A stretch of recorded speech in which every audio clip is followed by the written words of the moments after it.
We went into the maze and made it to Zone 7, a place we had already been to before. But out of nowhere, the exit was blocked by some kind of monster.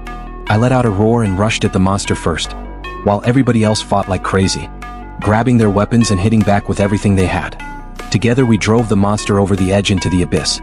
But to our surprise, there was more than one monster. As we fought our way back, we covered Xiaoping and Lisa while they ran to the entrance to open the door. But the screen showed a message. An 8-digit code was needed. Mino suddenly realized the maze had 8 zones.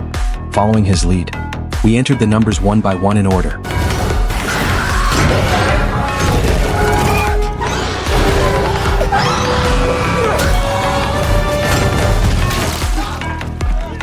And the door swung open. As the gate slowly rose, a completely dark hallway stretched out in front of us. The lights on the ceiling seemed to notice we were there, flickering on one by one until the whole passage was lit up. We were confused, but had no choice except to keep moving forward. Only when a door marked exit appeared ahead did we carefully push it open. The scene inside left every single one of us speechless. Bodies were scattered all over the floor. Clearly a terrible tragedy had just happened here. Newt and the others watched the camp's full security footage on the screen. Sure enough, everything lined up with what I had suspected earlier. The lab had been tracking our every move. I pressed a button on the screen, and a woman's figure showed up on the display. She was the one behind the experiment, the female doctor. She congratulated us on passing the test, then started laying out the truth. Decades ago, solar flares devastated the Earth.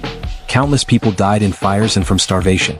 But even worse, a virus that attacks the human brain began to spread. People who got infected turned violent, eventually becoming mindless zombies. In the middle of all the chaos, scientists discovered a group of newborns who were naturally immune to the virus. They took those babies and put them through extreme conditions for research, hoping to find a cure inside our brains. But those experiments seriously crossed ethical lines and eventually caused a rebellion. Halfway through the video, armed forces stormed the lab. The female scientist pulled out her gun and shot herself. At the same time, the exit door swung open. We stood there at the doorway, not sure what to do.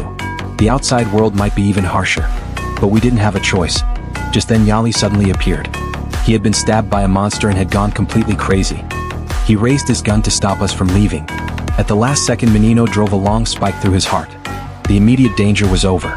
But in the chaos, a bullet from Yali's gun hit Xiaoping, who was next to me. Before we could even grieve, armed soldiers broke through the lab doors, rushing in to escort the survivors to the helicopter. The captain took off his mask, saying we were safe, but I still felt uneasy. Looking out the cabin window, I saw the entire maze, the prison that had held us for 3 years. But now were we really free? Nobody could answer that question.